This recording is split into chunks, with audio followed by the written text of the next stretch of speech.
Wife Swap was built on contrast. The premise was simple. Two families with radically different values would trade mothers for 2 weeks, allowing viewers to watch clashing lifestyles collide and, ideally, end in mutual understanding. Different rules, different homes, different worldviews. By the end of each episode, everyone was supposed to learn something. But one episode didn't just age poorly. It became impossible to revisit without thinking about what happened years later. Nearly a decade after Wife Swap introduced viewers to the Stockdale family, their quiet farmhouse in Ohio became the site of a deadly shooting. The Stockdales appeared on Wife Swap in 2008. They lived in Beach City, Ohio, on a farm that doubled as a strict lesson in discipline and obedience. The family followed deeply religious beliefs and maintained rigid control over daily life. Their children were homeschooled. Dating was forbidden. Television, video games, and popular music were banned outright. Even casual entertainment was closely monitored. It's important we have control over their character and their education. Catherine Stockdale, the family's mother, explained it plainly on camera. Their lives revolved around faith, work, and music, as long as that music aligned with their beliefs. The entire family performed together as a bluegrass group known as the Stockdale Family Band, made up of the parents and their sons. On the show, the Stockdales were portrayed as sheltered but close-knit. One son, in particular, barely stood out at all. Jacob Stockdale appeared quiet, reserved, and obedient. I think that dating has physical dangers like pregnancy. It's not worth it. I've never been on a date. There's better ways to find out about girls than dating. During the swap, the Stockdales were assigned a temporary mother named Lori Tonkovich. Her parenting style couldn't have been more different. She believed children should experience life, make small choices, and enjoy simple freedoms. God, I feel so sad for these kids. I'm gonna take them all home with me. I asked him what he would like to do, if he could do anything, and he doesn't even know. I mean, they need to know that there's other ways of doing things, and then let them decide what they want to do. I didn't realize this was gonna be so hard. She tried introducing the boys to television and video games, not as rebellion, but as moderation. But Jacob's reaction stunned her. Instead of curiosity, he panicked.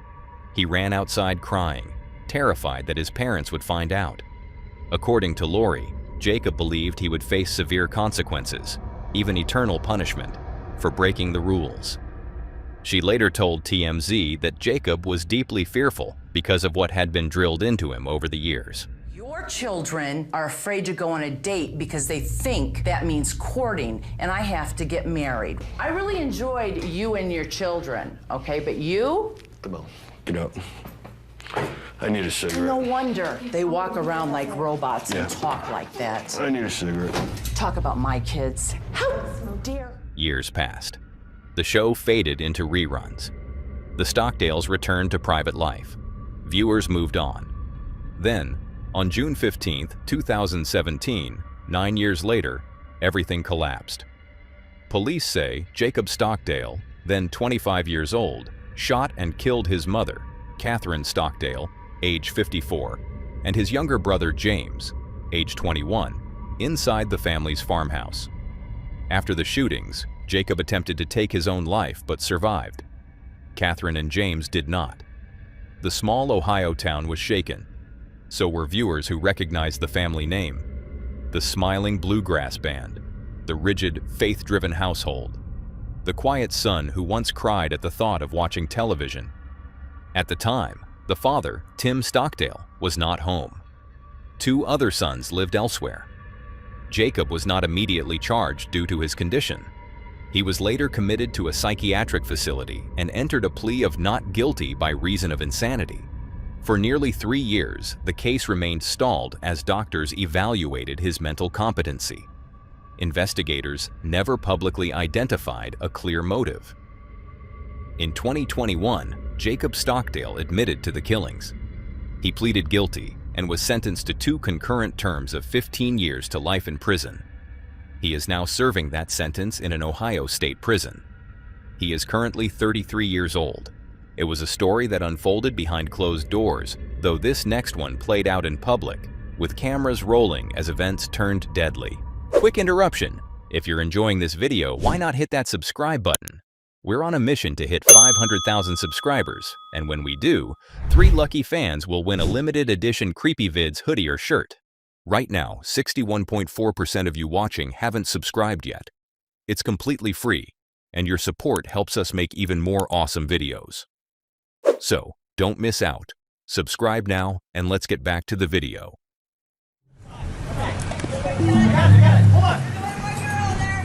By 2014, Cops had already been on the air for more than 2 decades, making it one of the longest-running reality television shows in American history. The series followed police officers in real time, capturing everything from routine traffic stops and domestic disputes to drug raids and armed robberies. The appeal was its rawness. Viewers were watching real situations unfold as they happened. On Tuesday night, August 26, 2014, the Cops production crew was nearing the end of its time in Omaha, Nebraska. They had been working alongside the Omaha Police Department since June, and this was their final week in the city. That night, around 9:20 p.m., Detective Darren Cunningham responded to a robbery in progress at a Wendy's fast food restaurant in downtown Omaha. He immediately called for backup. Within seconds, 2 additional officers arrived at the scene. Inside one of the responding patrol cars were 2 members of the Cops crew, cameraman Michael Lee and sound technician Bryce Dion. When officers entered the Wendy's, the camera crew followed closely behind. 2 officers went in through the front entrance, while another moved toward the emergency exit at the back of the restaurant. Inside was a 32-year-old man named Cortez Washington. He was armed. At first, Washington didn't seem to notice the officers. For a brief moment, it appeared the situation might resolve without violence. But then Washington stepped toward the front counter. When officers identified themselves and ordered him to the ground, he didn't comply. Instead, he raised what appeared to be a handgun and fired. Witnesses inside the Wendy's later said Washington discharged his weapon directly at officers. They saw the slide recoil. They heard at least 2 shots. In an instant, the standoff turned into a full-scale shootout. Officers returned fire immediately. One took cover near a hallway by the restrooms, continuing to fire, while another advanced along the counter aisle. Washington kept moving and firing, even as he was being struck. He then made a break toward the exit, weapon still raised. Officers continued firing, trying desperately to stop him before he could escape. In the chaos, tragedy struck. Sound technician Bryce Dion was hit by police gunfire. He was standing near the entrance hallway, holding his boom microphone above his head to capture audio. Dion was wearing a bulletproof vest, but the bullet entered through an exposed area beneath his left armpit. He collapsed beside his equipment. Both Dion and Washington were rushed to the University of Nebraska Medical Center. Neither survived. Dion was pronounced dead shortly after arrival. Washington died in the parking lot from multiple gunshot wounds. Later, investigators confirmed that Washington's weapon was not a real firearm. It was an airsoft pistol, designed to closely resemble a handgun, but only capable of firing plastic pellets.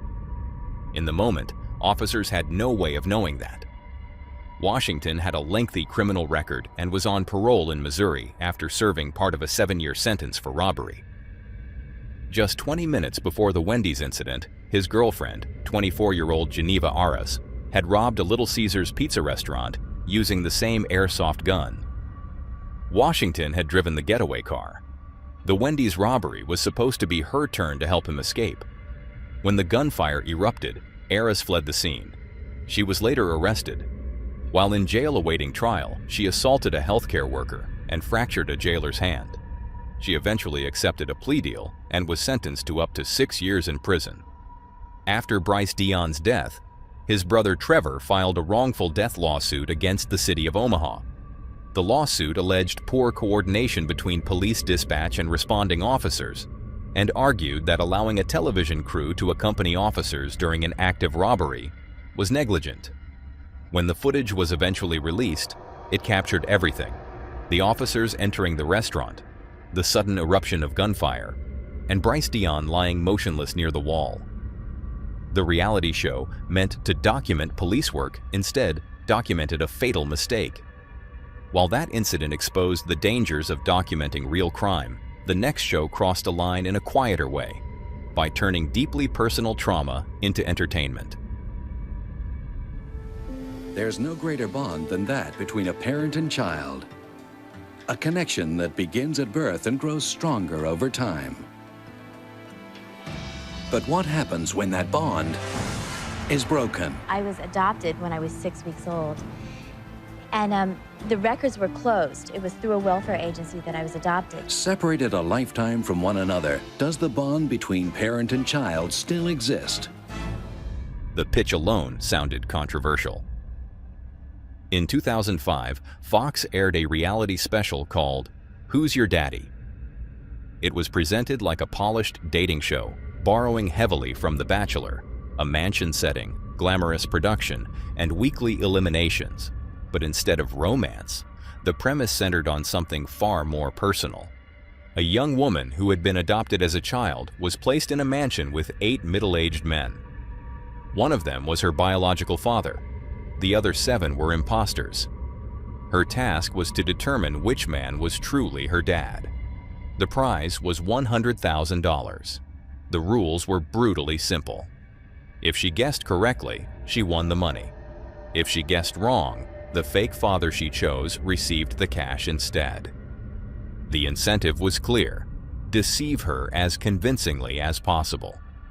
The woman at the center of the show had grown up without her biological father. That absence, and the emotional vulnerability tied to it, became the engine of the series. Each week, the men competed through staged intimacy and manufactured bonding. In one clip still circulating online years later, a man looks her directly in the eyes and says, "I want you to know that you were conceived in absolute love." Your mother didn't want her pregnancy to be the way our relationship, our marriage started. It was a very turbulent time. I'd already made the decision to go into Vietnam. We weren't sure what was going to happen, and she wasn't going to be able to take care of you by herself. And so she made the decision, and I accepted it. We questioned it, believe me. We. So she wanted to keep me too, honestly. Yes.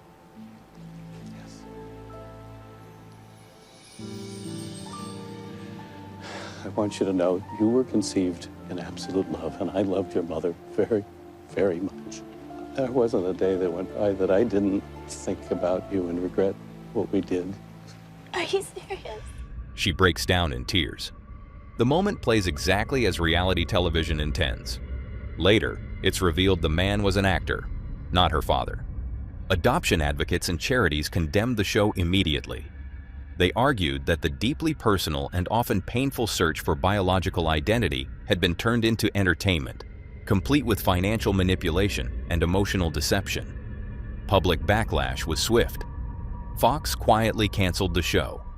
The remaining 5 episodes, already filmed, were never aired on the main network and were later released with little promotion on Fox Reality Channel. The experiment ended almost as quickly as it began. But the ethical questions it raised still linger. Luckily, the backlash stopped that experiment early. But another reality series would go even further, with consequences no one could reverse. By 2009, VH1 was riding the peak of reality television success. Shows like Rock of Love, Flavor of Love, and I Love Money dominated ratings. That momentum led to a new series built entirely around excess and spectacle, Megan Wants a Millionaire. The premise was exactly what the title suggested. Megan Hauserman, a former Rock of Love contestant, had once joked that she didn't just want love, she wanted to marry rich. VH1 turned that comment into a show. 17 wealthy men were selected to compete for her affection, each claiming a net worth of at least $1 million. But only 3 episodes ever aired. There's a big suitcase, so I took my middle finger and I just lifted up, and sure enough, it looks like a body. It's for sure a body? Yeah, I mean, yeah. On August 15, 2009, a suitcase was discovered inside a dumpster in Buena Park, California. Inside was the body of 28-year-old Jasmine Fior, a swimsuit model who had recently moved from Las Vegas to Los Angeles. Her body had been severely mutilated. Her fingers and teeth were removed. She had been strangled, stuffed into the suitcase, and discarded. Investigators struggled to identify her until they traced the serial number on her breast implants. The name that came back was Jasmine Fior, reported missing just hours earlier. A name immediately surfaced in the investigation: Ryan Jenkins. Jenkins was a contestant on Megan Wants a Millionaire, presenting himself as a successful real estate investor. What viewers didn't know was that shortly after his elimination from the show, Jenkins met Jasmine Fior in Las Vegas. Within days, they were married. The relationship was volatile. Reports later revealed intense arguments, jealousy, and prior incidents of violence. By the time Fior was murdered, the couple had already separated and reconciled multiple times. On August 14th, the couple checked into the L'Auberge Del Mar Hotel in San Diego for a charity poker tournament. Surveillance footage captured them leaving the hotel together around 2:30 a.m., later appearing at a downtown nightclub. At approximately 4:30 a.m., Jenkins returned to the hotel alone. Jasmine Fior was never seen alive again.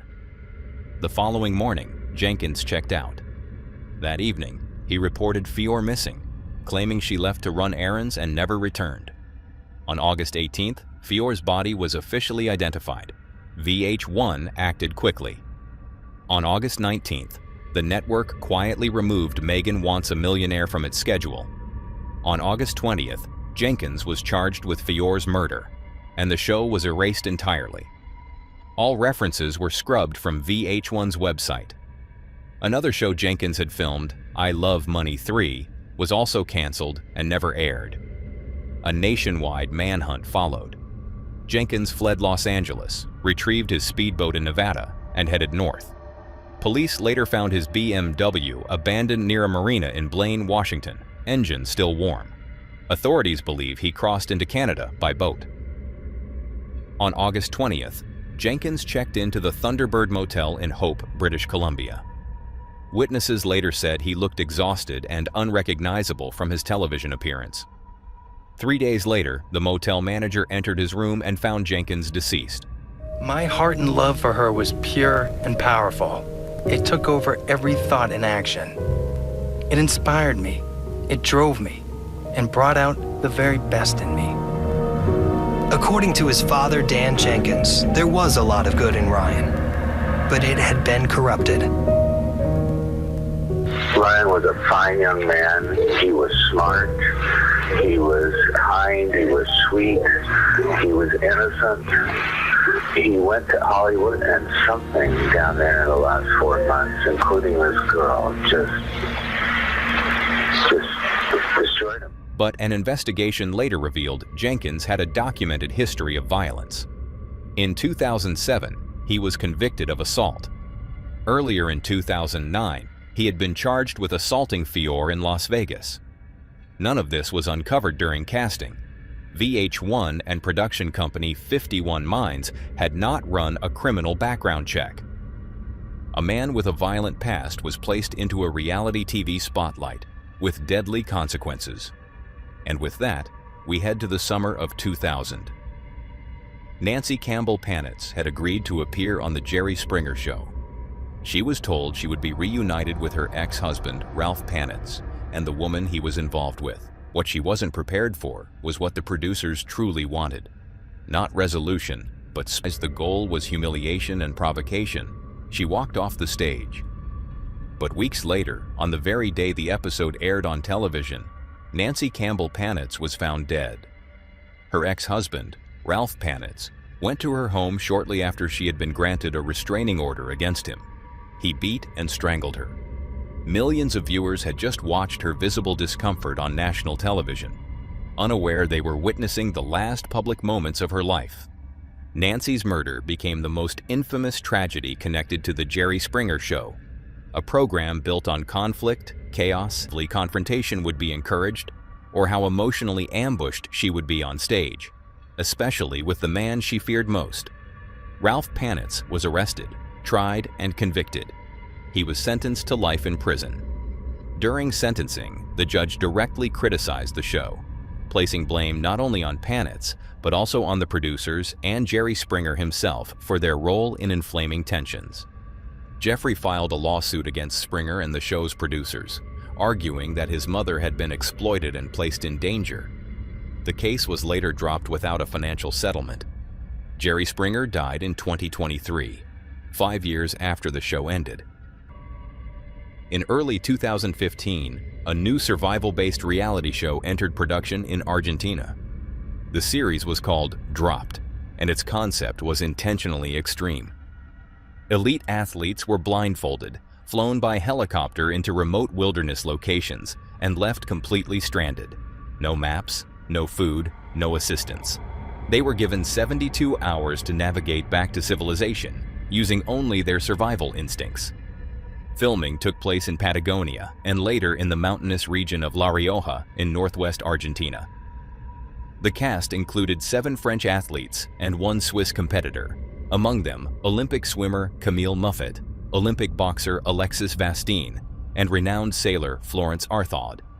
Production began in late February 2015 near Ushuaia.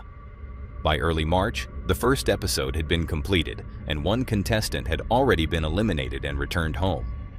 Everything appeared to be going according to plan, until March 9th. That afternoon, production prepared for an aerial shot. 2 helicopters lifted off around 5:15 p.m., each carrying contestants and crew. They ascended side by side. Moments later, 1 helicopter climbed faster than the other, drifting into its flight path. The aircraft collided mid-air. Both helicopters crashed and erupted into flames. All 10 people on board were killed instantly, including 3 of France's most celebrated athletes, 2 Argentine pilots, and 5 members of the production crew. The remaining contestants were nearby on the ground and witnessed the crash. France entered national mourning. Camille Muffet was an Olympic gold medalist from the 2012 London Games. Florence Arthaud was a pioneering sailor. Alexis Vastine had earned an Olympic bronze medal and was considered at the peak of his career. Production on Dropped was immediately halted.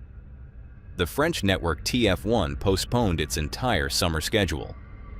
Adventure Line Productions later confirmed that none of the footage would ever air. The show was canceled before a single episode reached television. As investigations unfolded, questions mounted. Why were the helicopters flying so close together? Why was such a risky maneuver attempted for a television shot? The tragedy forced a reckoning. Reality television had crossed from drama into genuine danger, and the cost was irreversible. Now that was all for today, folks. If you enjoyed these horrifying clips, click to see more on the video on screen.